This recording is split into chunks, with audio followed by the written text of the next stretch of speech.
Welcome back to Wager Wars, where George and I give you our best picks in the NFL each week. We go head to head with our three best, and this week we're looking at week 15. George has a $400 lead on me, so I've gone a little riskier this week, but let's take a look at George's best bets for NFL week 15. My first bet for Wager Wars this week is going to be the Minnesota Vikings getting 3.5 points versus the Cincinnati Bengals. Those odds are coming in at minus 110 on FanDuel.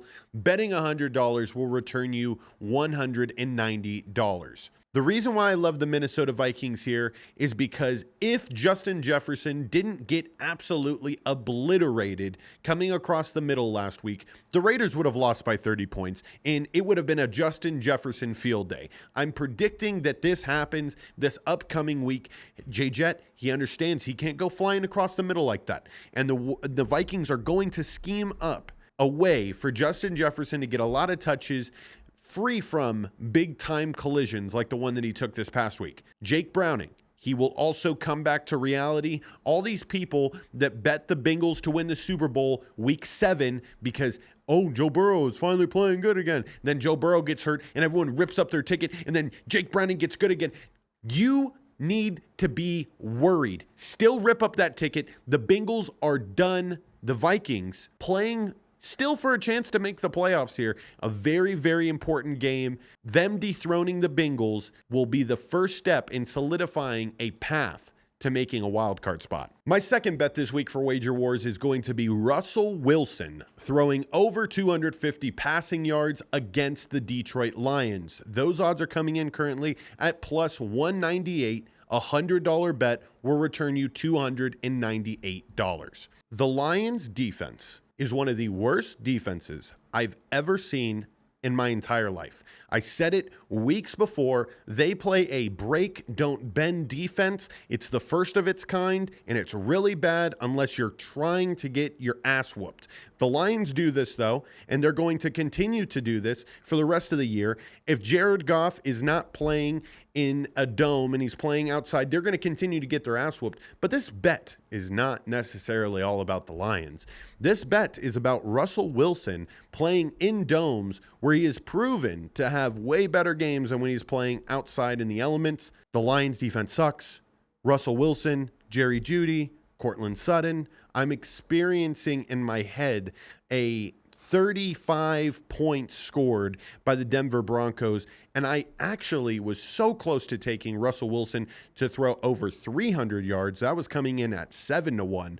He's going to get a lot of passing yards this game. The run game has not been that good, and that's the Lions' weakness, is their pass defense. Russell Wilson, over 250 passing yards. My third and final pick this week for Wager Wars is going to be the Tampa Bay Buccaneers money line versus the Green Bay Packers. Those odds are coming in at plus 154 on FanDuel. The reason why I love the Buccaneers here is because Baker Mayfield has got these boys playing hard. And the Green Bay Packers really have underperformed at home. If anything, the Green Bay Packers will have a big-time second-half performance to come back and fuck me. But I don't think that's going to happen. I think the Buccaneers on this subtle playoff push to win the NFC South and host a playoff game, how wild would that be if they hosted possibly the Eagles in one of the the wild card playoff games? Or what if they hosted the Cowboys? This has happened before when Brady in his very last year won the NFC South and they were dog shit with a losing record. It makes sense to know why these Buccaneers actually have some of that playoff acumen. I love the Buccaneers here. A $100 bet will return you $254. With all my bets put in this week, I can return $742. My first bet for Wager Wars this week is going to be the under on the total for the first quarter in the Chargers-Raiders game. This comes in at plus 140. We hopped on this one at Bet Victor, and the reason why I like this is the Chargers have a new quarterback. They're going to struggle off the start. Everyone does. Now, the Raiders are also a young team who they struggle as well, so I'm expecting this first quarter is going to be a lot of feeling out, trying stuff, getting used to it. And if we get 2 long possessions, we could easily see this quarter go under. And at plus 140, love the price. A $100 bet here pays $240. My second pick, it's a little risky, but it's going to be the New York Jets money line at plus 380. This comes in at the score. A $100 bet here pays $480. Now, the reason why we like this is I think the Dolphins are a little fraudulent. I think that there's going to be some really great opportunities for the Jets in this game.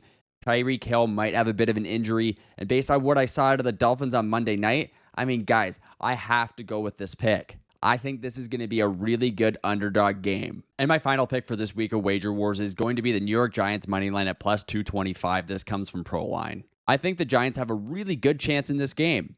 I'm not big on the Saints this year, and I think the Giants are starting to, put some stuff together. A $100 bet here pays $325. We are taking more risk. We're jumping on some money lines, and all of my lines are high plus numbers this week, but I'm down in the cappers contest. I got to get back in, but I actually really do like all of my picks, and this week, little risky, but maybe it pays off. If it doesn't, 1 out of 3, 2 out of 3, I'm still earning a good amount of money. This week I can win $1,053. I should be taking a significant lead this week due to the fact that Rob is taking the Jets money line. That is pretty much a waste of $100 as they take on the Dolphins. I don't know what he was doing there. Let's see, first quarter under 6.5, coming out plus 140 for the Rams and Raiders. Listen, when a team doesn't score a touchdown the previous week, I think the only focus going into that next week is scoring a touchdown on the first drive. I think the Raiders do that and they fuck Rob in that.